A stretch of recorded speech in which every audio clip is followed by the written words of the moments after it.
10, 9. You want answers? I want the truth! Get ready for two guys who can't handle the truth. I want the truth! You can't handle the truth! But we can. Dave Palumbo, Chris Aceto. RxMuscle.com presents Heavy Muscle Radio. Welcome to another episode of Heavy Muscle Radio. I'm Dave Palumbo, and I'm joined, as always, by the technician, Chris Aceto, on this October 19th, 2020 evening. And Chris, the final show of 2020 to qualify people for the 2020 Olympia has taken place. The Chicago Pro, which occurred in Atlanta, Georgia. And Akeem Williams is going to the Olympia with a big, big win. I mean, we've been waiting. How long have we been waiting to see Akeem Williams, come through and really bring the physique that we know he's all capable of and actually pull off a big win? This was it. Two things, Dave. Romania is in a month. Is that a qualifier? It's not a qualifier for this year, for next year. Is it? Okay. Yeah. I mean, they could do a last minute. Anyways, Akeem, congratulations, Akeem. Akeem, I tell you, is my de facto default. Like when someone goes like, "Oh, how was the show?" Yeah. And I say, "Oh, it was okay." And they're like, "No, I thought it was really good." And I said, "Well, how do you think would Akeem do?" And people go like, "Oh, he'd kill it." So whenever there's a show that's like pretty competitive, or I just for some reason always pick Akeem as the guy. Like, well, how would he do against Akeem? They go, "Oh, Akeem would kill him," right? Because Akeem has prime time amount of muscle on that. I mean, look at that front double, dude. Come on. But you know what? Does it surprise you with the amount of weights that he's been pushing over the last, 7 years that we've known him? I mean, I tell the story on the wrap up that I did on the Chicago Pro about how, and I've told this before, but maybe some people haven't heard it. Leon Brown, who's a former training partner of Arnold Schwarzenegger. Actually, Leon was actually in the book Pumping Iron, even though he wasn't. Go back to the year, Dave. What year are you talking about now? I don't even know. What was that, 75? No. When Leon ran into Akeem. Oh, it was probably like 10 years ago. Okay, so because there's lots of stories. 2010. Okay. Let's say.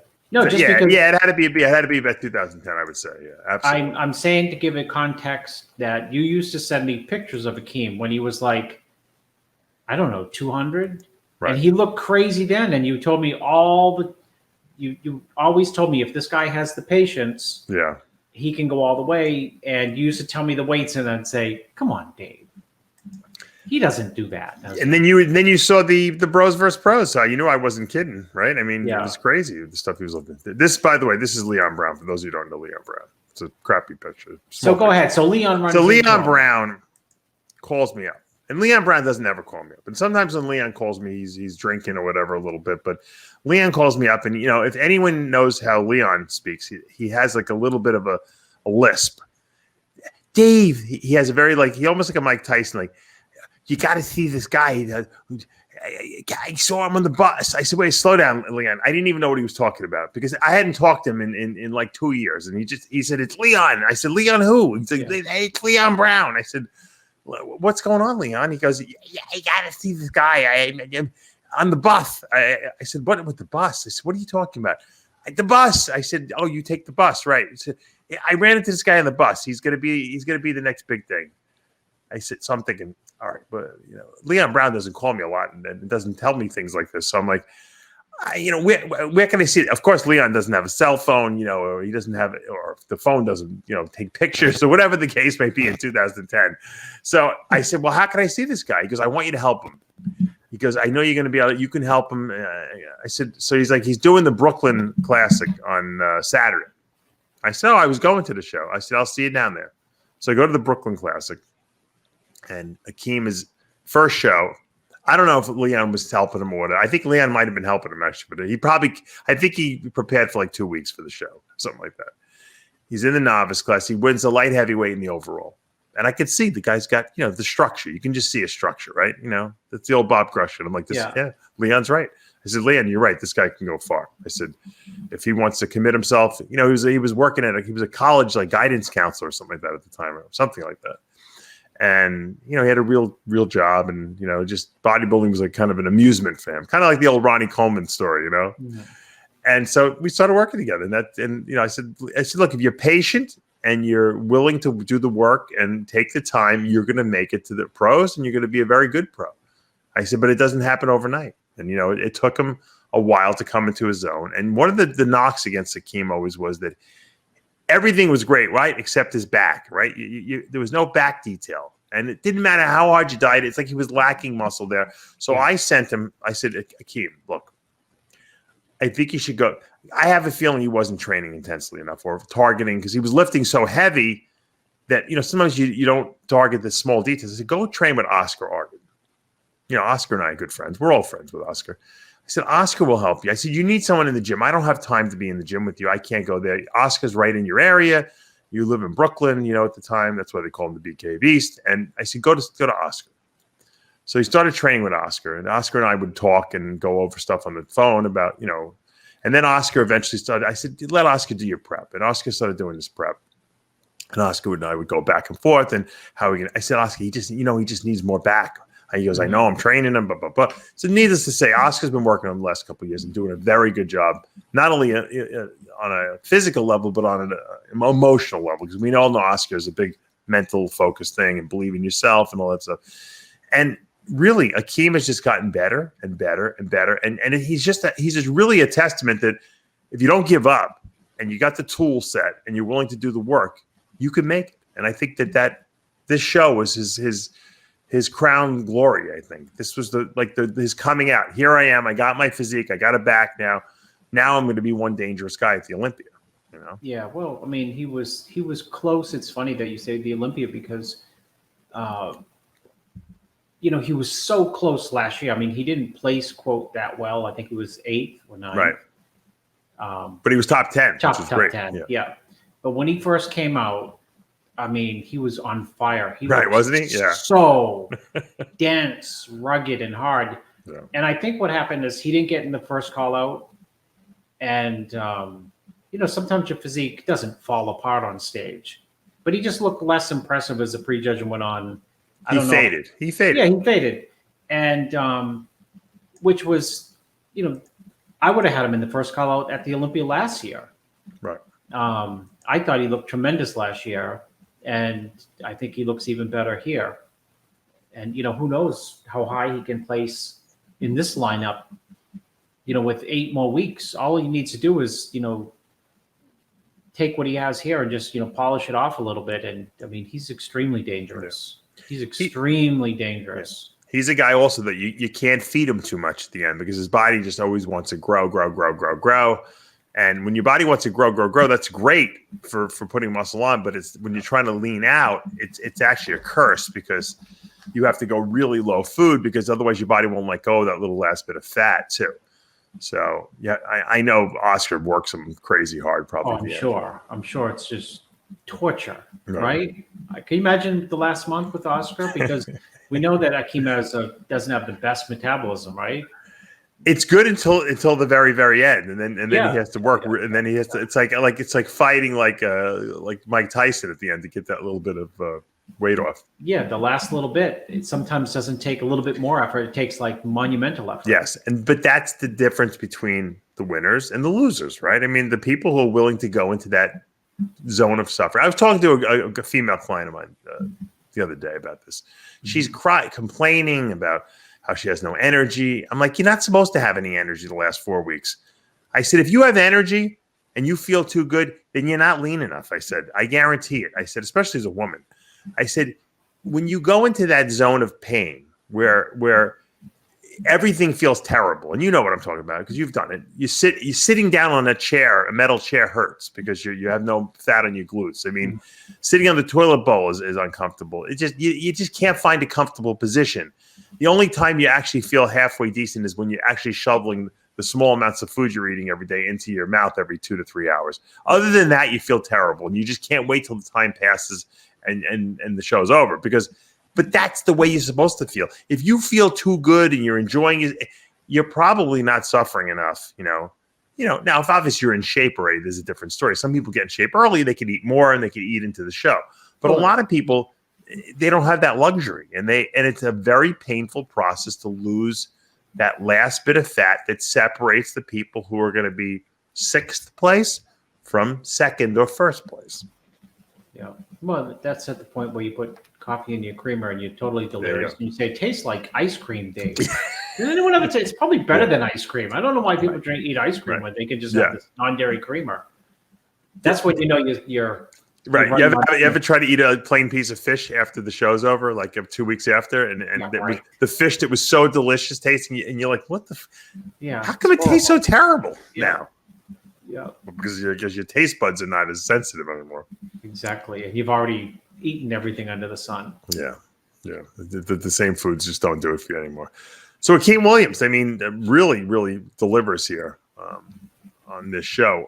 Were you impressed? Obviously, it was a very close decision between Akeem and Justin Rodriguez. We were both very high up on Justin Rodriguez as well. I mean, I thought, he should have, should have, possibly won New York too.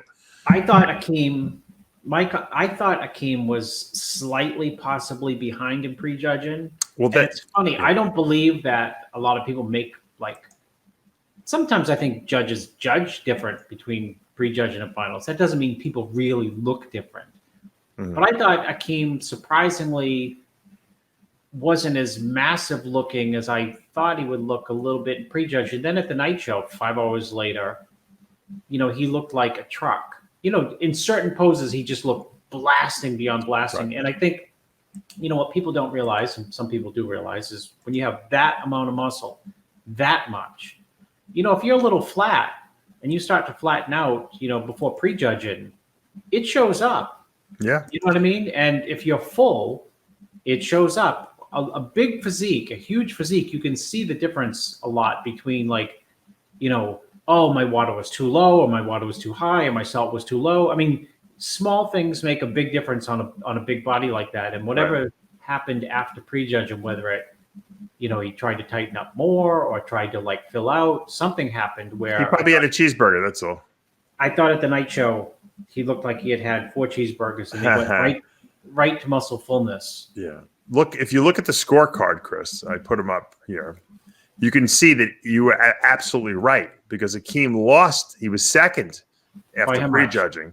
Justin Rodriguez was one straight unanimous votes on prejudging. And then at the night show, it was the opposite. So they actually tied in the points. Now, I don't know how they determine. I don't know who breaks the tie. I don't know if Steve Weinberger, the head judge, breaks the tie on that one. Well, they went through that was the most compared final to. They had a tiebreaker. I've seen in a long time. Yeah, a tiebreaker. I think they go back to the discarded scores cards, Chris. So they always drop the 2 highs, 2 lows. I think they go back to those scorecards on a tie. So they tied those 2 guys. That's why they had them out there. They worked them really long. If you saw the thing. Yeah, it was crazy how long they worked them. Maybe I can pull up my. But it's good because Well, what was this? What was the deciding factor in your mind? It's a great question. I thought the deciding factor for me was they were very tight. I mean, they're different bodies, of course, and closely matched, of course. But at the finals, Akeem's side chest was off the hook. Most muscular off the hook, though Justin's was as well. Mm-hmm. I think Akeem's front. So I think Akeem's front double and side chest gave him the slight edge in the finals.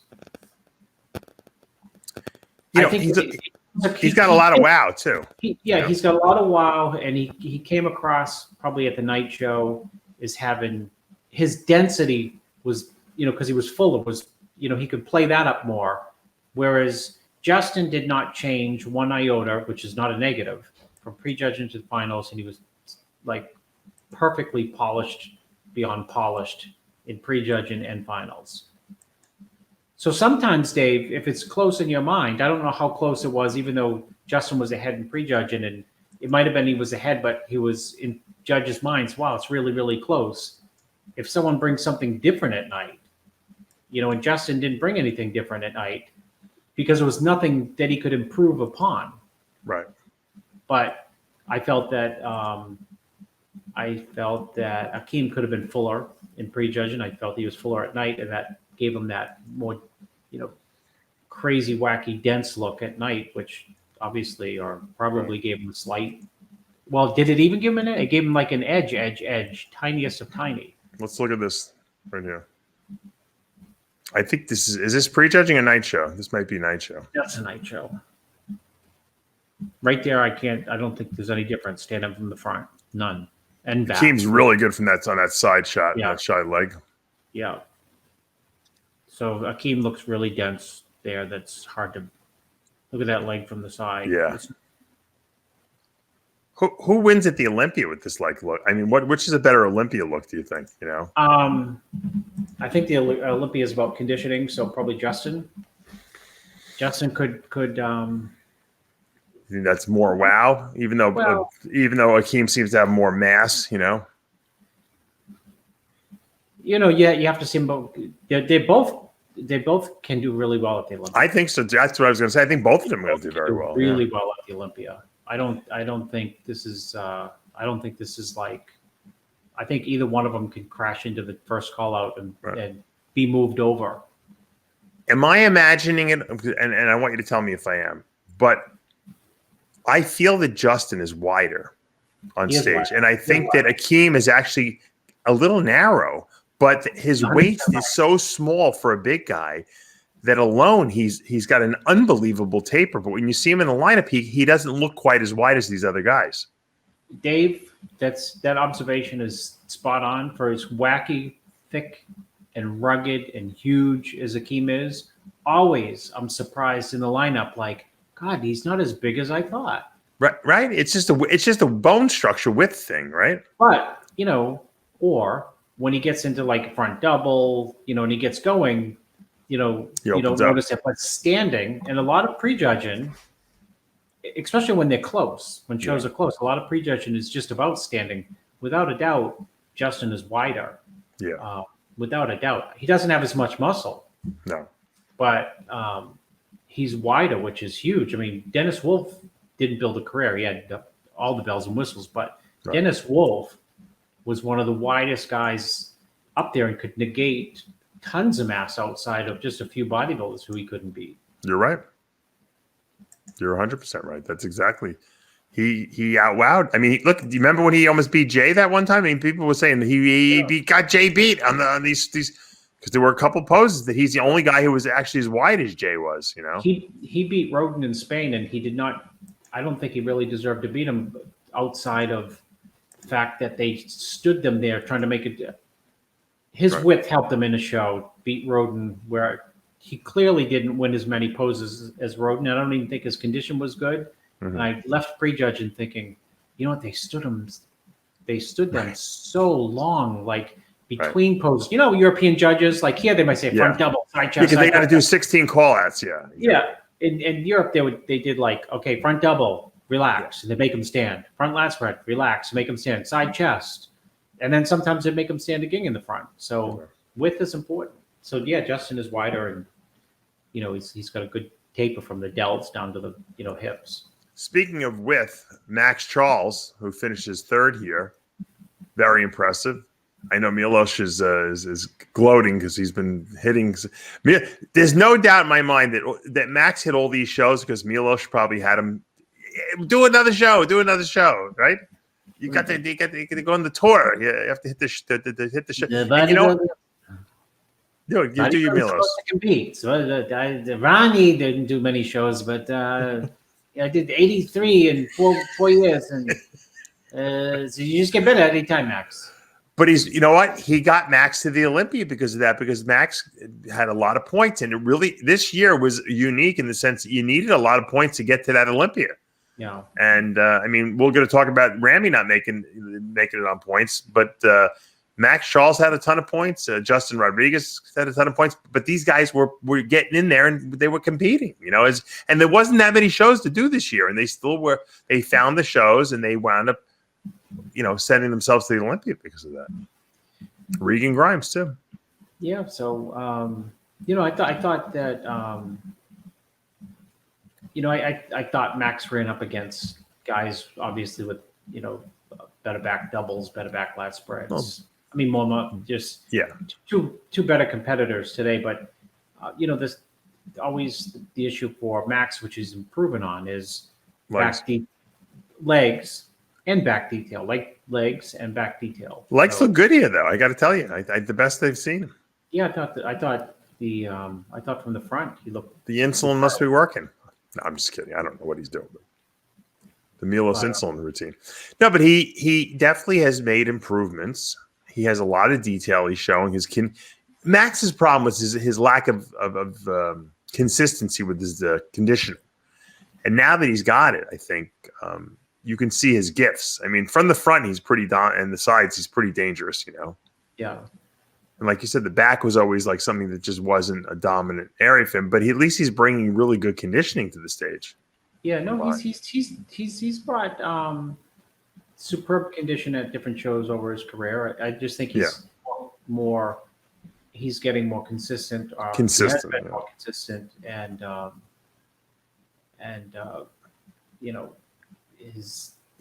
That's I mean, he's very full. He's very full too, which is he found that blend, I think, between conditioning and fullness too. That's what I was trying to get at. The hard part for somebody who doesn't have a lot of back detail is how do you get it in without burning everything else off or away? That's true. So I know he can come in tighter than even this from behind, but you risk, losing the wow from the front, which allows you to land in top spots at all these shows. Mm-hmm. So it'd be interesting to see at the Olympia, how far down does he try to, get in body weight, or how lean does he try to get the back without trying to, without losing what he's known for. Fourth place, Nick Walker. What a great pro debut, right, Chris? I think a lot of people were expecting too much from Nick, and it was unfortunate they put so much pressure on him, but he won the North Americans. I had interviewed him after that, and he said, look, I'm going to do the Chicago. That's the plan. I said, that's great. You're in shape already. Why not? You got the size. You got the conditioning. And I knew that he was going to do well. There's no doubt in my mind he was going to be top 5 probably because of his size and conditioning. But, when you get to that pro level, there's a different level of refinement, stage savvy. So I think people who thought he was going to just go in there, roll in there and win, were putting a lot of pressure on him. But I think that he definitely delivered because he showed up in really good condition, with a lot of muscle on him. And I think he, in a very stacked lineup, this was not an easy show by any means that he picked. I think he should be very proud of the way he finished off the year. Some people would say, well, he should have not. He should have just finished the year with as being an overall champion and an amateur. I said, no, I think this was a good move. He got his feet wet. He saw where he matched up. Now he can go back to the drawing board. He's a young guy, and he knows what he's got to work on this offseason. No, I think it was smart. I hate the idea of I'm going to wait a year, because you can wait a year and get injured, or you can wait a year and, not make improvements, or not make a year's worth of improvements. You might make some improvements, but not necessarily a year. Yeah. So what was your overall assessment of his physique and how he matched up? I thought he looked better. Another guy who you're standing alone, the guy looks amazing. And then we put him in the lineup and you start to see some of these seasoned guys showing off, some more detail and a little bit more polish than he had. Well, by himself, I thought when he came out that he had the potential to win for sure. And I was surprised when I continued. Of course, we're not there.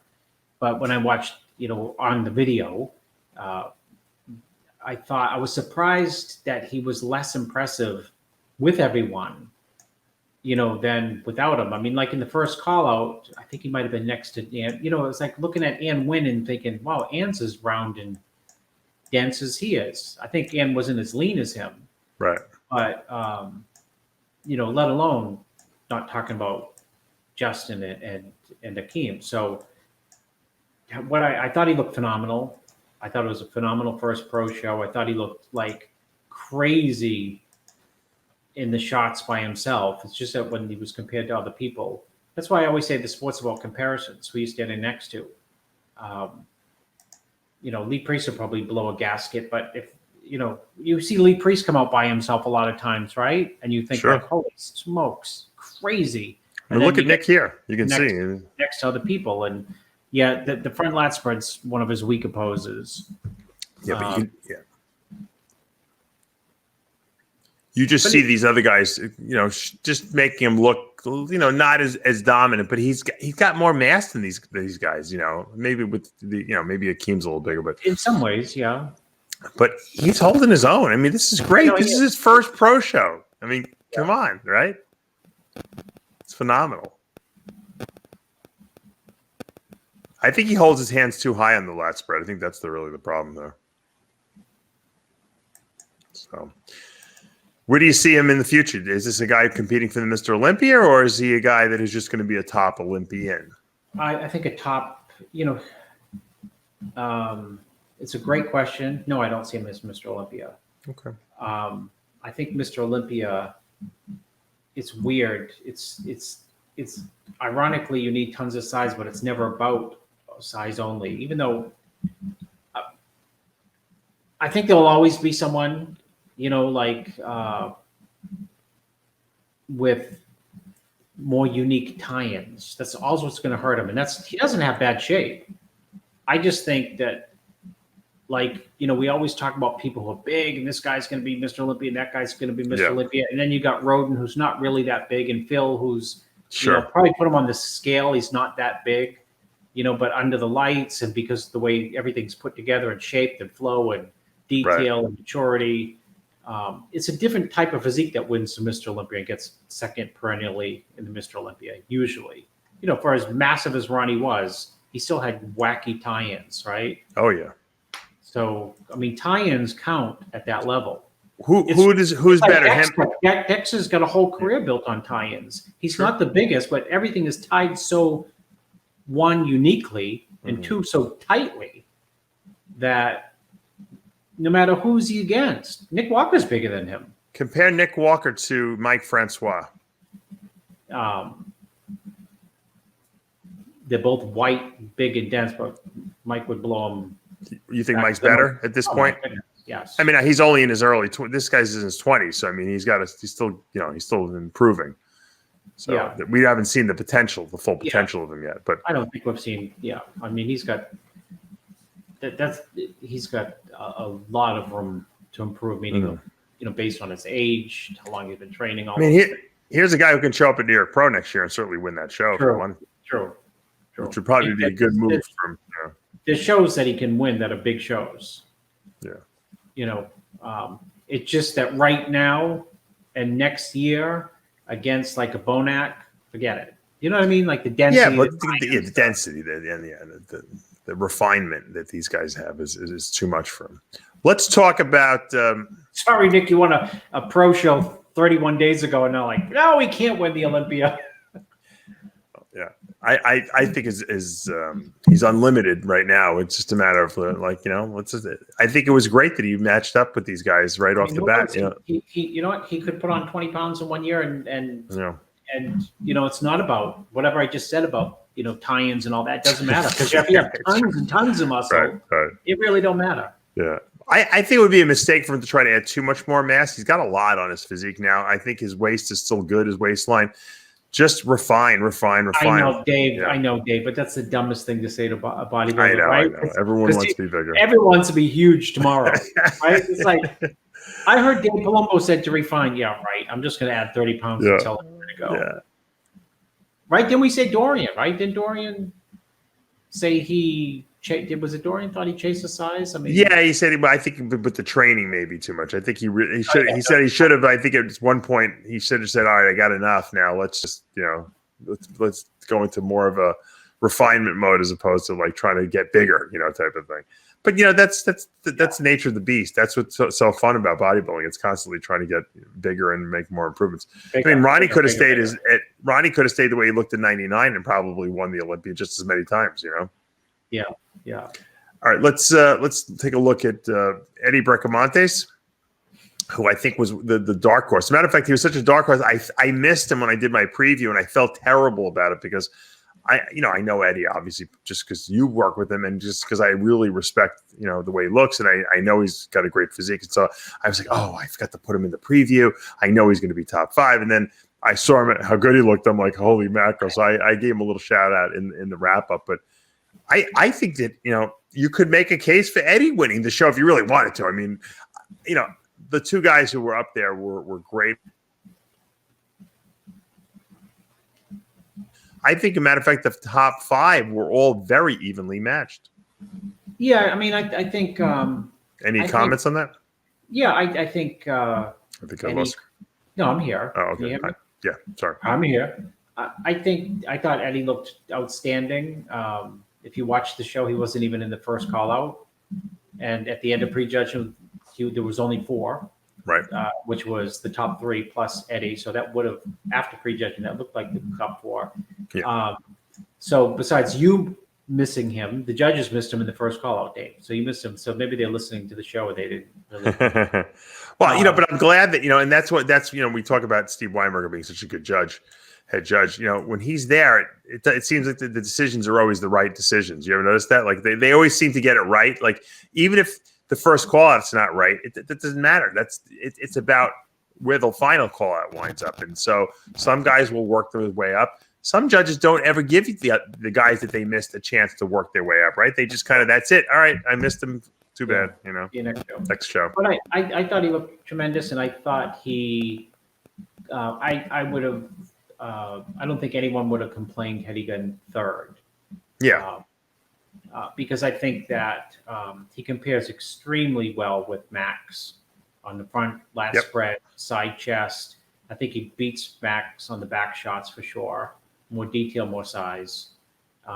Maxx obviously beats him on the most muscular. And the front double is a little more wow. Yeah. I think his Max's front double is better. I think, overall head to toe, front to back detail and conditioning, I think that he's got Maxx. He's a taller and wider guy than Maxx. Yeah, he's got good structure. He looks gigantic on stage. So he could have been as high as 3rd. But Nick Walker, based on just condition, had Maxx as well. I don't think he beat Maxx, but you could make an argument, I guess, for him to be 3rd too. So, good showing, improving. The last. I mean, he's always improving a little bit. I said this after the Cal. He was not in the first call out of the Cal either, Dave. That? Oh, he wasn't? That's funny. And he ended up 5th there. So he's on the radar now. He's not going to get overlooked anymore. I don't think so either. And I think that, and I've been saying this for like a couple years. And I put on Instagram, Eddie's placed 3rd in shows, 4th in shows, 5th in shows, 6th in shows, 7th in shows. He's so close to like moving up. You know what I mean? Mm-hmm. He's right there, and he's got a lot of mass on him. He's not like a small guy, No, he weighed. I think he's probably here. I mean, he's tall, and he's broad. And he's probably 261. That's a big guy on stage, 6'1", 6'2", 6'1", He probably needs to be 280 but yeah. But he's got good lines and he's got good taper. So I think that this was a good showing for him. I think he should be really proud of the way he looked, and that's tremendous. On win finishes in that 6th position. I think he just got outgunned here. That's really what it amounts to. And, sometimes, you do these shows and the guys are better than you. I mean, I don't think On looked any worse, right, than he did at the last show where he placed. I think he was tighter in California. Yeah. Tighter in California. And, like Eddie, he's also improving. And he is also, I feel, on the cusp of just, a little tighter in California. Man, I don't know how he looked. And I know, sometimes you look at, here's Anwin's physique. That he looks terrible in that front double bicep, but I guarantee if you put him in the lineup, you say like, God, he looks huge. Yeah. It's the contrast to, this is not a negative about Nick Walker, but if you look at Nick Walker on the front double, you'll say like, insane, nobody's going to beat it. And then in the lineup, you say, yeah, this guy beats it. Justin right. and Justin Maxx and Akeem beat it. But all these guys were mass monsters. I mean, they had a lot of size on them, and it's hard for a guy like On to compete against that, even though he has a nice structure. But he's big enough. He's big enough. You know, my point was when you see him in the lineup against the other guys, a lot of times he does not look small by any stretch of the imagination. It's funny, in this picture by himself, he looks small. Right. Yeah. This is not from when he was in the North Americas, was it? This picture. No, this is from the show.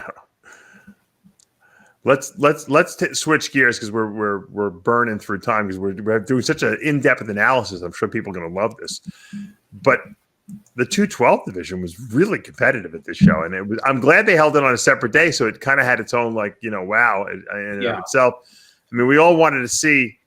We saw George Peterson, whatever it was, a month or two ago, do his pro debut, right, to switch from classic to the open.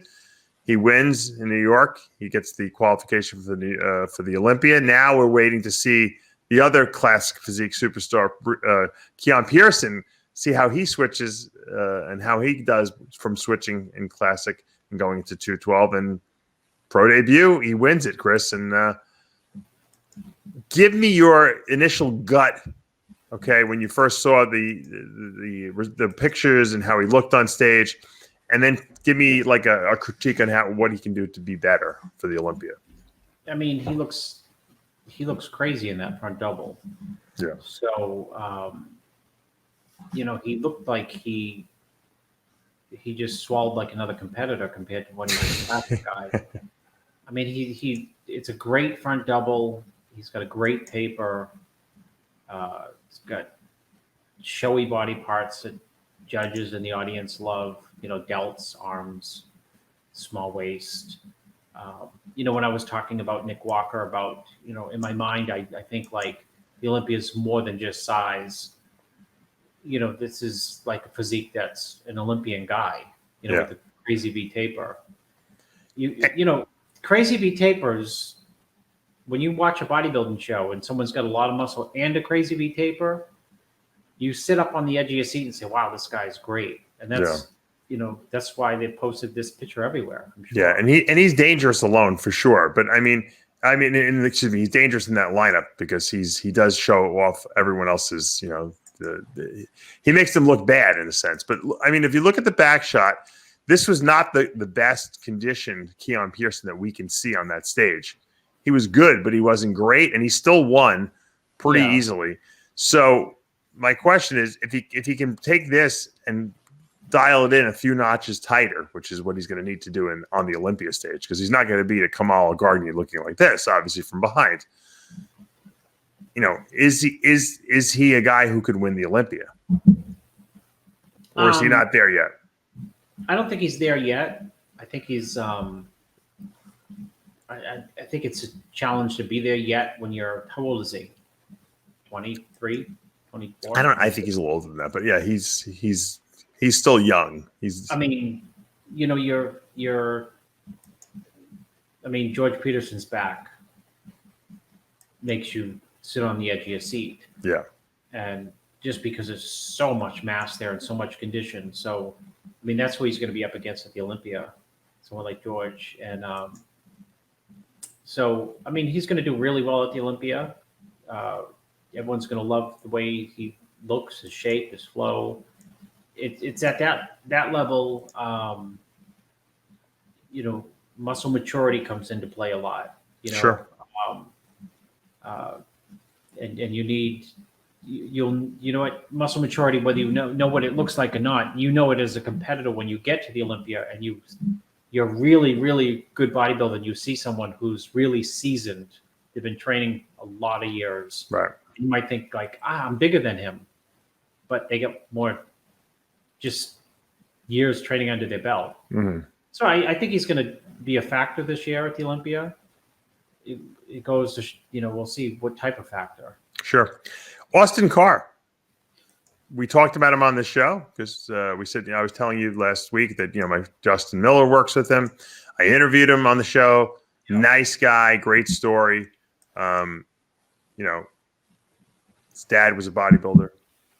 Looking at what I saw of him on the stage, I think he wasn't necessarily his best, but he was really good, and he's got a lot of muscle, and obviously the judges rewarded that with second place. Was that the right call? Give me your assessment of his physique. I thought, I'm notorious for calling people better running into shows, right? Yeah. I mean, he looked completely, utterly, nonsensically impressive running into the show. And here, I think his condition's not as good as it was, and his fullness is not as good as it was. That said, he's broad, he's wide, he's big, and he's in good condition. I'm just not sure if he's in like the same type of roundness and tremendous condition that he had running into the show. What do you think? Yeah, I think I was a little disappointed. I mean, you sent me pictures, right? What'd I say? Yeah, well, I was getting his pictures, the update pictures, right from Justin. Yeah, and I was like, "Holy!" You were like, "This guy's going to win the Olympia." You said. That's what I said. I said, "Uh-oh." I said, he's so gonna win the either something went wrong, with the carb up or whatever, or, the water depletion. We don't know. Something didn't go 100% right, and he's still second place here. So very impressive. He looked great, Mike. He looked great right there. Like if I saw that right here, I'd say, "Oh, it looks incredible." But my mind was like fixated on what I had those seen. other pictures. Yeah, those other pictures, and those were cell phone pictures. They weren't doctored pictures. So I think he could be better than he was. And I think that they're still learning his body. Justin's only been working with him for 8 weeks or so. So they're going to refine this physique, and he's going to be a dangerous 212 guy for sure in the future. I was actually really impressed. Let me pull up this picture here. Hold on. We're on the same page. With Noel Adami. I mean, this guy. I love muscle. I love freakiness, and I love conditioning. Come on. This guy is a fucking crazy freak show, right? This shot, that side. Look at that leg. Look at that glute. You think Akeem was impressive? Yeah. look at the pec fullness and the striations in the pecs. Yeah, exactly. Do you know how deep that line on the quad has to be in real life to photograph like that? Because a lot of times when you have a deep line and you photograph, it falls apart. Like the oil, the tan, the flash, the stage lighting washes it out. He worked hard for this. I mean, he's got a lot of mass on his body. He's got a lot of conditioning here.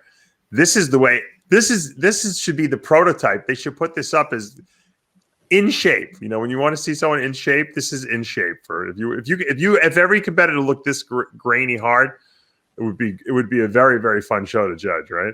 I don't think anyone anywhere would have complained had he been second. Yeah, or even one. Yeah, he could have technically. Listen, if you got a different judging panel who wants freak mass, because you know what, he doesn't have a bad V taper.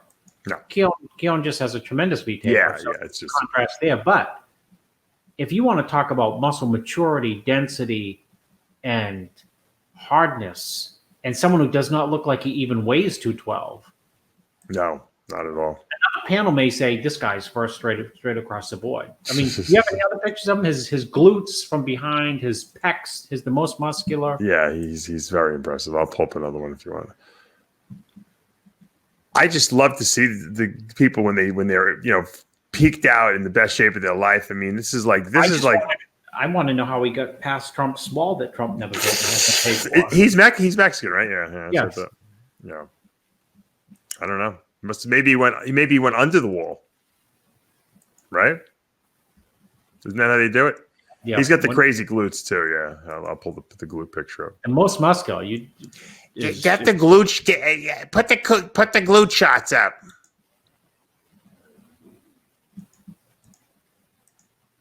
We got to get the freaky glute shots, right? Glutes, hams. Yeah, it's got the pecs too. Crazy pecs on the most muscular. Look, structurally, he's not the best guy up there, but he's done everything that he possibly can to maximize his physique, and that's what I tell people. I say, look, guys, you're going to compete. You want to get on that stage and be your absolute best at it. No one can say you could have done anything better, because we cannot critique this guy's physique and say he should have done anything better, because there's nothing better that he could have done to look any better. His fullness was good. His conditioning was good. His dryness was good. His presentation was good. His tan was good. He maximized his genetics on this night. And we've seen him do it before too, not just this night, but here at the Chicago Pro, he was his absolute best. And that's all you can ever do, right? Yeah, without a doubt. It's always about trying to be your best. It's great. It's great to win, but you know what? You never want to win and people say, God, Dave, you know, we saw you better you were better Right. 2 years ago. Yeah. And people saying, yeah, Dave won, but you know, he's just Sure. got to bring that 2 years ago look. Yeah. No, you don't. Yeah, that's the worst thing you can ever hear from a Because then you can never even enjoy the win. No. Let's look at Jason Habert. He finishes in the 4th position. Great conditioning. So his tan could have been a little darker. I think I've seen him better than here. He looked like I think I've seen him fuller than this. Mm-hmm. We're going to talk about Jason Lowe in a minute, who finished in 5th, who I thought could have certainly jumped ahead of Jason here, Habert. What's your assessment? I think his condition's really good. I like his, the way he looks in the front double. I like his structure. I just think he's weak in the, back thickness, and there's not a lot of, there's not a tremendous amount of thickness compared to everyone else who was in that top 5 or 6. Honorable mention was 6. I forgot who got 6, but he was really good too. Yeah, Kevin Johnson. Yeah, he's good. Yeah, Kevin Johnson's very thick, good shape, flow, good future. But his condition's good. That he looks good in that shot. Side chest is just, upper body doesn't look that thick. Back double doesn't look that thick. But conditioning is important too. So, he's got a pleasing front double. So that's probably how he squeezed into 4th. Though I probably would have had him 6th. Yeah, I agree with that. I think I would have. Yeah, I definitely would have had Jason beating him. Jason Lowe, that is. We're going to take a look at him in a second. I'm just pulling up his pictures here. All right. Now you helped Jason, and what did you tell him when you first started working with him? I told him I prepped him for the Arnold Classic. See, I didn't really know Classic yet, even though I had helped like Arash, who had been 2nd in the Classic Olympia, and I didn't. So he came to my hotel room and posed to me, and I told him, you're going to be 212 Olympian. And so they didn't, they don't call all the poses in Classic, they don't call all the mandatories. But I would have Jason go through in my hotel room all the mandatories no matter what. And he'd remind me, they don't ask for that. And I said, well, they will when you go to 212. Great back double, great back. I think his back lat spread was probably the best one in the show. I'll pull that up in a second. Yeah, it's good. Great. He's going to surprise people at the Olympia, I think. I really, I don't know what that means. He's just going to be spot on the money, and I guarantee he's bigger here and probably can be even harder. He's got rugged muscle, and that comes from, he trains really hard. A lot of people train hard. I hate when people misconstrue that as saying, well, you said that Jason trains hard. What do you mean? I don't. I'm just saying what I know of Jason. He trains really hard. He's very, very, very strong, even dieting, which is important. Back up. I thought his back lat spread was the best in show. Yeah, I did too. I thought his side chest and most muscular, super. He gets cross-striated quads. It was a really good 212 class. Let's face it. It was the guys were so good that you could really make a case of switching around some positions, including the winner. I think Keon was just structurally so superior to everyone, but he left the door open a little bit with the fact that he wasn't quite as conditioned as these other guys from behind. So I think a lot of people, we all want to see glutes and hamstrings, and we want to see him look as tight from behind as he is from the front. And Keon didn't have that, but he had wow factor that was so much greater than everyone else's that it enabled him to win this show, which is scary when you think about it, because if he shows up at the Olympia with that little extra degree of conditioning that he's missing here, he's very, very dangerous, because even though guys might be bigger than him on stage, he exploits all their weaknesses because of his structural, gifts, I guess you could say. Yeah. And George Peterson is certainly going to be bigger than Keon Pearson on that stage, and Kamal Gardner is certainly going to be bigger than Keon Pearson, and they'll probably be more conditioned than him. But if Keon comes in with enough conditioning, on his frame, he in a lineup, he makes them look, not as beautiful as he is. Let's face it, it's a beauty contest, right? I mean, that's really what it is. At the end of the day, it's a body beauty contest. Yeah. Well, you want to see something that looks just super unique, and when you have a great structure, that adds to that. Yeah. Except you know what happens? Bodybuilding aficionados are extra hard on people, right, with tremendous flow and shape, because if they see one flaw, they're like, oh, I don't know why he can't get the Christmas tree like Samir at 83. Right. I mean, if you but look, Flex, people don't remember sometimes. Flex Wheeler had a hard time turning pro. He didn't just jump in there and turn pro like Phil Heath did one show. He got beat by Matarazzo, right? He got beat by Lavroni. He got beat by a lot of people before he finally showed up at his best and won the USA. But that's because we knew when he turned pro he was going to be devastating, in the pro ranks. But they wanted to see him bring the conditioning that we knew he was capable of, and when he did, he devastated everyone. He won the USA. He won the Arnold Classic, right? And he almost won the Olympia. He was second at the Olympia. So that's what's going to happen when Keon Pearson shows up, at 100%. He's going to devastate people, and even at an Olympia level. So, no, you're right. But that's the beauty of a guy like Kamal Agharni. He's consistently always his best on stage. He's always bringing the conditioning. He's got a lot of muscle mass on his body. He knows how to show it off because he's been doing it a long time. And he beats guys who maybe he shouldn't beat, but because he's just better, because he's better on that day and he's consistently better. So he's only been beaten by two guys. Right. Ever. Flex Lewis and who else? Lunsford the first year. Oh, right. And without a shadow of a doubt, he should have beaten Lunsford that year. Yeah, I agree too. I agree. So Flex, it's not a bad streak at 48 to be beaten by just right. But the funny thing is, Lunsford has the tool set to beat Kamal, but he hasn't shown up and brought the physique that we were waiting for. It's the same criteria I just said. Yeah. When people have great flow, our expectations are like, but you got to bring, Wheeler 98 condition. If you bring, Wheeler 2000, we're like, oh, he's terrible, or he's lazy, or blew it. I mean, because we want to see people with great structure have just like, I don't know what it is, like this level of condition that we've never seen before. Right. It's true. It's 100% true. Let's Speaking give. Flex, I want to just give some. Hold on. I want to give. What did you say?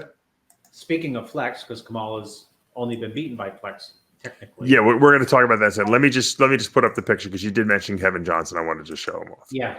6th place. Great physique. Definitely future star in this class. So, without a doubt. Yeah, I don't have to look for more than that. He's impressive, and I thought for sure that he would be in the top 5. Right? Yeah, because he's got the fullness and his condition was as good as the guy who got 4th, but he's just rounder, rounder through the pecs, rounder through the back, rounder through the shoulders. Mm-hmm. He looked excellent. All right, let's talk about this 212 Olympia for a second. Forget the 212 Olympia for a second. Let's talk about Flex Lewis, because that's really what you brought up.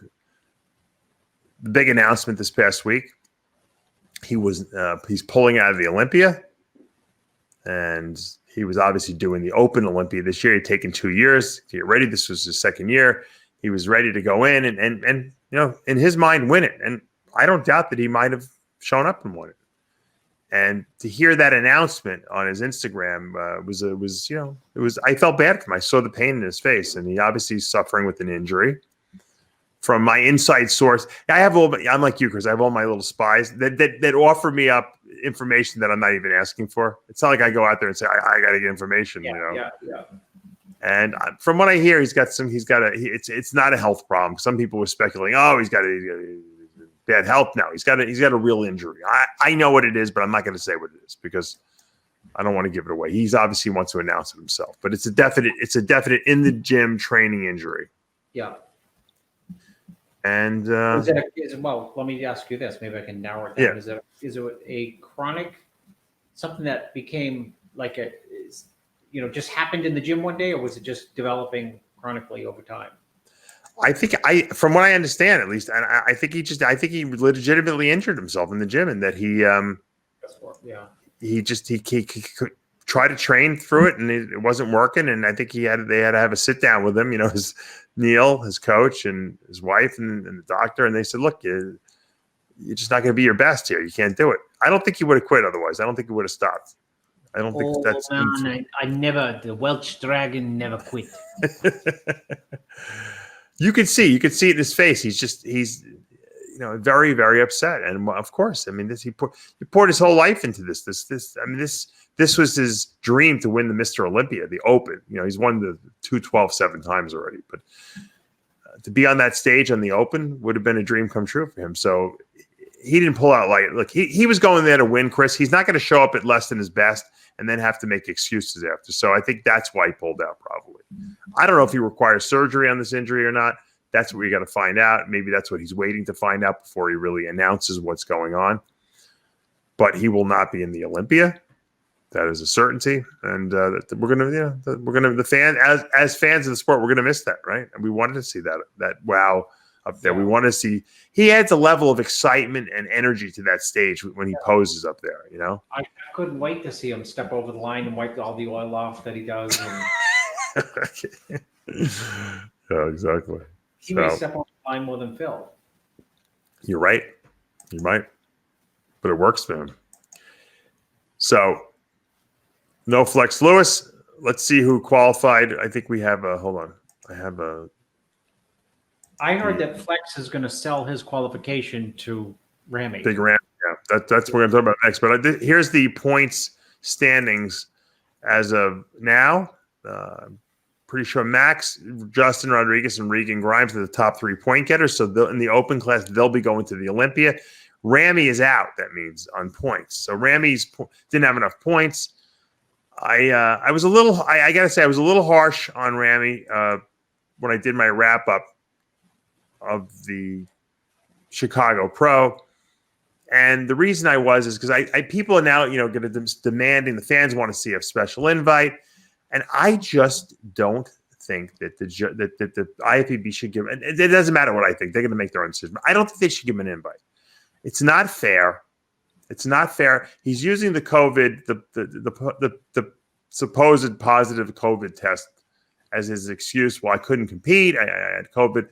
But meanwhile, less than 7 days after he made the announcement, I see him back in the gym and he's taking pictures in the gym posing. So, he's obviously not quarantining. He's obviously not feeling too bad. So I don't know. I think it's a bad excuse. Look, last year he had the same excuse. Oh, I couldn't make it to the show. He couldn't do a qualifier. He wanted to get a special invite then. I just don't think he earned it. Kai Green earned a special invite. Kevin Levroni's earned a special invite. I don't think Ramy's earned it. And it's not fair because you know what? There's other guys like Samson Dowda who couldn't make flights, because of COVID restrictions.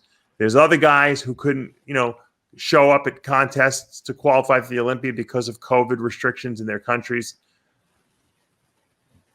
If you're going to give Ramy an invite, you got to give those guys an invite too, because they could have potentially been on the Olympia stage. So I just don't think that they should give him one. I think it sets a bad precedent just because he's a bigger than life character. To me, he hasn't earned it. But I don't know. Do you have a differing viewpoint? Be nice if he sat down for an interview once in his life to say why he wants and deserves a special invite. You never hear anything from Ramy, ever. No, we haven't even seen a picture. Having said that, do I think he deserves a special invite? I've really thought hard about it the last 30 seconds. And what is the purpose of a special invite? It's to get someone on stage who didn't qualify for the Olympia, I guess. I don't know. Back in the day, Joe Weider would give special invites to like superlative guys, like when Paul DeMeo won, Lou Ferrigno was a celebrity, but when Paul DeMeo won the Nationals, they gave him a special invite because he was a bigger than life character He had won the nationals. There was a precedent because they would invite the world amateur champion a lot of time, and sometimes the national champion on special invites. And that was Joe Weider trying to hype up the show. Ramy's an established guy. It's not like he just won nationals and, hey, we want to get this freak on stage because we haven't seen him yet and he didn't have time to qualify for the Olympia. Good point. And he's not Lou Ferrigno, who's the Incredible Hulk, okay? And he didn't earn his stripes the way Kevin Levrone and Kai Green did. So, I don't know. I think it's bad. It's bad for business to give him one. It's really kind of, to me, it's like a smack in the face for these other competitors that work just as hard as he does, or harder, and who are competing and having to earn points. And why didn't Ramy do a show earlier in the year if he was concerned that maybe his points from the Arnold weren't enough to get him to the Olympia? Were the shows earlier in the year? Yeah, no, he could have done New York. He could have done Tampa. Yeah. He could have done both. I guess you're right, but I guess what is the point of the special invite? If this point it's not to circumvent the point system, right? The special invite is to invite special people. Is he a special enough person at this point in his career? I don't know. Maybe I'm wrong. Yeah. Is it because he's 300 pounds? I mean, does that make him more special than? Why was he out of the Olympia last year? He didn't compete? He didn't compete. And he wanted a special invite. And he wanted the special invite at the end, right? Yeah. Remember, he was good. We saw no pictures of him. All of a sudden we started seeing pictures of him. Just like all of a sudden he put up a back picture on Instagram, which theoretically was a recent one. We haven't seen a picture of him all year. He finally puts up a picture. Yeah. Well, who's going to be on the Iron Debate? You know what, Chris? I'm a sucker. I'm a sucker for a good story. I was going to say Dexter's the ultimate debater, but you know what Dexter would say? Bring him on. Yeah. Right? Yeah. Yeah. Well, you know what the truth is? Wouldn't it be more compelling if Ramy actually, like you said, came on and did an interview about why he wants to go to the Olympia and how? Make your case. Right. I mean, if you're a politician, you got to go out. You got to actually go out and campaign for it. You can't just say, "Oh, I hope the fans they campaign for me to be at Olympia because I love the sport of bodybuilding, and I don't know. I have no pictures. My phone does not take pictures of me. I don't know." You're getting there. I'm going to turn it to Nasser in a few minutes. Oh yes, these Egyptians, you don't believe them, but they is telling you. I warned you about this. This is Ramy guy. He thinks he is bigger than me, but I have much more density, of course, and I have shown that I've gotten much better condition than he has. That's why I probably should have won Olympia in '97, but that is another story. We'll talk about that another time. No, but I mean, come on, go on, wake up, come on the show, Ramy. Tell me why you should be in that Olympia. Way more compelling if you say it yourself, as opposed to trying to get people to rally and get these guys like these fan, I call them these fan YouTube channels. Oh, the fans will demand that Ramy be there. The IFBB will have to succumb to the fans' demands. No, they don't. No, guess what? The IFBB is a very intelligent organization that knows when they should give out a special invite and when they shouldn't give out a special invite. They're not handing out invites because the fans want to see Ramy on stage. If the fans want to see Ramy on stage, the fans should get Ramy to compete during the regular year and qualify for the show. He had 5 chances he could have done it. Yeah, well, I'll give you the juxtapose with having chances to do it. Raphael's qualified only because Ramy didn't do Spain, because Ramy would have eaten them, right? Who knows? I don't know. Well, maybe not. He would. So you would think Ramy would have won the show, but I don't know. Well, even if he got third, that means Raphael's fourth and not qualified. Dexter won the Olympia because guys didn't show up in shape, right? Because Jay didn't come in shape. There's a story of how we got there. Yeah. The story is, Brazil has wacky issues with COVID. Right. And I think serious quarantine stuff, right? Yeah, and you can't go straight to Spain, so you have to go somewhere else. But ironically, it was hard for him to get out of the country, looking for flights, for example. Right. Just even looking for flights. Yeah. There were no flights. How do you get out? Well, at some point he had to, because there's less commerce, less total flights flying everywhere these days. Sure. When you do fly a lot of times, and there's seats available, well, there's nothing available because instead of doing 50 flights a day out of the XYZ airport, they're doing 12. So Right. they're all, by definition, booked up. So he got out and he went, certain amount of days early, and he had to go to a different country first. Just like Kamal got made the effort to get out of England just in case. He went to Turkey Right. for 14 And days. they're right now they're quarantining and getting in England. So Yes, it's a good thing he got out of there. Well, that's Kamal's right. I mean, that's 100% Flex said, what happens if you guys go into quarantine and they don't let you leave? You better come to Florida now. Right. He invited him to Florida, and when he tried to get to Florida, he said, there was no way to get there except first through Turkey, and he had to stay in Turkey for 2 weeks. So, I mean, the point is people made the effort to compete, or people made to get places. You could ask in more detail Raphael's, but it was like this never ending. When he got to where he had to go, he had to stay a certain amount of time, and then he had to drive 15 hours to Spain. Right. And you make a good point. In other words, they had to have foresight to prepare. Ramy, as of the Monday before the show, wasn't even on the competitors list, which tells me, that they didn't even know. They weren't even sure then if he was going to do the show. So the whole thing smells very fishy to me. About no pun intended, Dave. Yeah, no pun intended. Yeah. What did you used to call it? The Lasix fish that used to screw everyone up. Ramy was a fisherman. No, I got that. You used to say the Lasix fish gets everyone, right? Yeah, because fish carry all these toxins and lead and all these. And they everyone's always saying they're food poison too. Yeah, yeah. Right? Well, they had the fish that it wasn't that I took too much Lasix. It's the fish that had eaten too much Lasix and it got lodged. I tell you, these fishermen, you have to watch out for them. What do you think this saying comes from? That is smelling very fishy because. That is exactly where they get it from. The fishermen, they do not tell the truth many a time. I know this for a fact because I have to deal. My parents were very very intelligent, and they employed many fishermen to bring them fresh fish off the boats. And so, oh man, we need NASA. All right, so we'll have to find out and wait and see. I don't think the fans should dictate who goes to the Olympia. I think the IFBB should make the decision.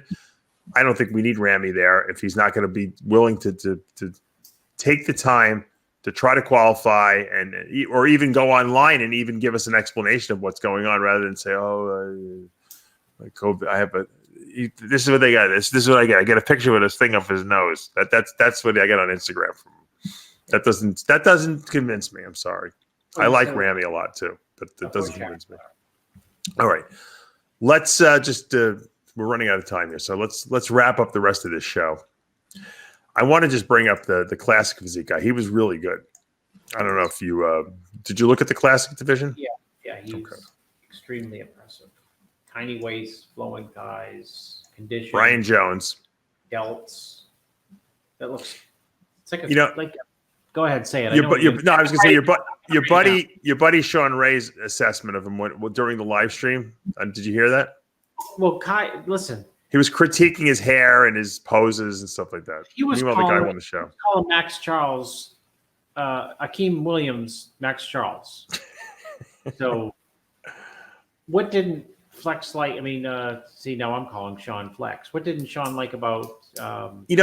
Sean is not necessarily wrong on a lot of things he says. He just has a very poor bedside manner of the way he says it. He felt the hair with the red in the hair and all spiked up looked ridiculous. And I think he felt that his posing was a little unconventional. It should have been more classic, and which may or may not be true. But I guess, while the guy's doing his posing routine, it just comes off as like him like really sandbagging him. I think a lot of people were upset with it.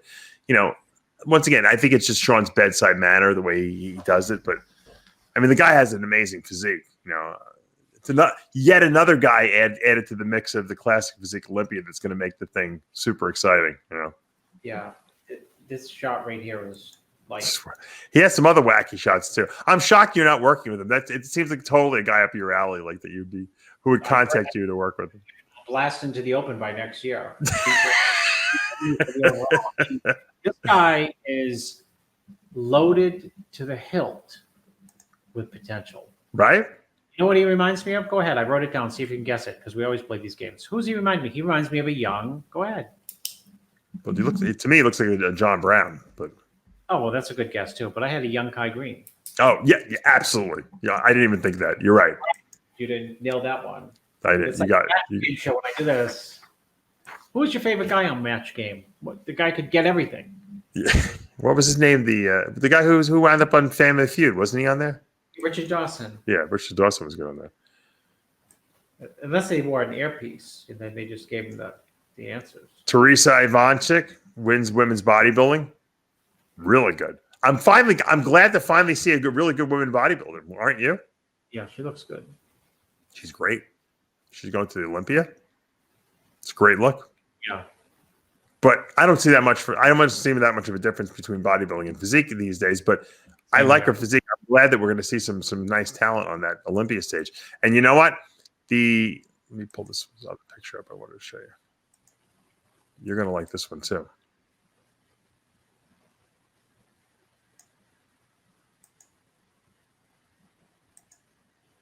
Look at that physique. Yeah. Very good. Could use bigger arms. That's second place. Yeah, she's Rashana very good. Boswell, we talked about before. Look at the quads. Yeah, she's great looking physique. I'm glad we're seeing new talent coming up. It's great. I wonder what they give it. I have to ask Dan Solomon how much money they're giving away for the Miss Olympia. I bet it's a lot more than the women's physique. $1,000 more than the men. That would be great, wouldn't it? Oh my God. Think about how many women. Make the attendants wear the bubbles. I sent you that picture of the. Yeah, Chris sent me this. I don't have the article handy, but everyone was in like these little bubbles Your own personal bubble. It was a concert. It was a rock concert, yeah. And people were in bubbles. Pretty soon, they want to put everyone in a bubble, Chris. They don't want anyone communicating with each other. Come on. Romano said after the election, it's all going away. Nothing's going away. I got news for you. It's going to get worse. And I'm not talking about the COVID virus getting worse. I think the whole situation is going to get worse. I think that no one wants anyone talking to each other. They love it. They love the fact that we're social distancing and all this crap. They want us to be a divided nation, Chris. That's always been what's going on behind the scenes. And I hate to say it, but it's true. I don't like to get political on the show, but it's true. No, you don't. It's easier to control the masses of people when they're divided. That's my belief. Oh my gosh. And 100%. That's the formula for like tearing apart every country, every empire from within. Yep. Akeem Williams, I'm going to pull her up. She won the figure. Let's give her a little plug. Great physique, going to the Olympia. Congratulations. No relation to Venus and Serena Williams that I know of, but it's possible. Her legs are definitely better than the bodybuilder, without a shadow of a doubt. And her delts probably. Chris would make her Miss Olympia in bodybuilding for sure. It's like front double. That's great. Let me pull up one more picture here. Yeah. Then I'll let everyone go. Probably peeled from behind, right? I want to pull up our men's physique champion, Stephen Cow. Let's see if I have this picture. I tried to pull it up earlier. Oh, here he is. Really good physique. You're going to like this guy too. Yeah, looks good. I love the Asian bodybuilders and physique guys. That Asian people have great calves. It's just a genetic thing bred into them, right? And you never see men's physique guys with legs or calves. So I love the fact that you can't see his legs anyway because of the board shorts, but I love that you can see this great upper body with actually a nice set of calves. Doesn't it really kind of balance his physique a little better than the typical men's physique guy? I knew you were going to say that. I knew you were going to say Asian the minute you said it. I just knew. It's true. I knew you were going to say, Dave, I knew you were going to say talk about the calves offsetting the upper body. I knew it. It'd be great. I think men's physique guys should get calf implants just so they could have that balance. If it's a close show between like Akeem and Justin, and let's say this guy's going against whoever got second, I guess maybe it'll come down to the calves. I don't know. Right? They're not supposed to really. They're not really supposed to judge those, but you can't deny that they're like there, right in front of your face, right? How about the guy who got second? How was his calves? Not as good. 0 calves. 0. All right. Let's. Bing Ru Yang won the women's physique. I don't know if I butchered her name or not, but she's cute little. She looks really short. I don't know if she really is that short, but look at her calves. Talk about Asian calves. Yeah, her calves are bigger than his calves. Because she trains her calves. He might not even train his calves. They may just be that big just because they are. Making very. Oh yeah, no, I know who they. I don't want to say. People just make fun of a recent pro bodybuilder with like horrible calves. Who was complaining about? Someone was complaining about someone's calves. Was it New York Pro? Yeah. I was wondering if her calves. Lonnie Teeper used to complain about everyone's calves whenever we would do these shows. Yeah, so and so has no calves. I'm like, dude. Dennis, would Dennis Wolf? Was that his problem with Dennis Wolf? I think it was Dennis. Yeah, but Dennis had calves early on. Then they popped. They popped. Something happened to him.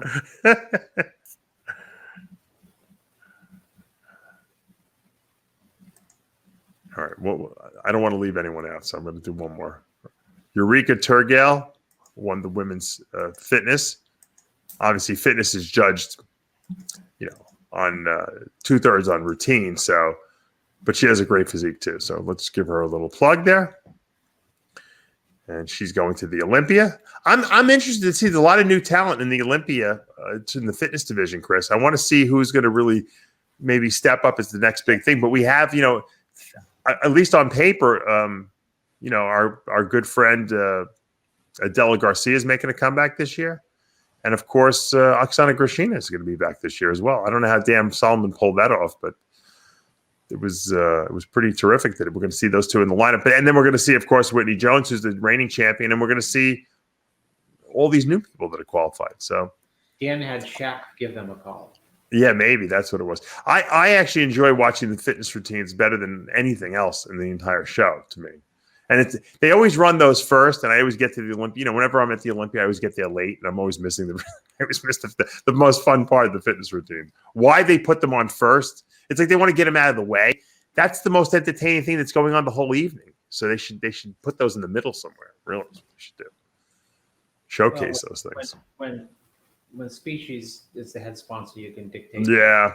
Dictate to Jake Wood where you want to put everything. I don't want to dictate that. I'm so happy that we have Jake Wood. You know why? Because this Olympia would be a disaster. There would be no Olympia this year. I guarantee you, if AMI was still running this Olympia, there would not be an Olympia. They would have canceled it.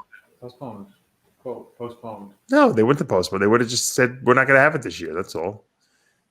Jake Wood saved bodybuilding, really. I mean, and he came along at the perfect. I'm sure he's probably rolling his eyes because he came along at a time when everything seems to be going wrong. But if it wasn't for him, he's holding it together. There's no way these promoters would have held these shows. All these shows are sponsored by Wings of Strength, okay, which is his company, So there would be no Chicago Pro. Think about how many divisions, Chris, we had at the show, how much prize money they had to give out, how much money they lost because they couldn't sell a single ticket to the show.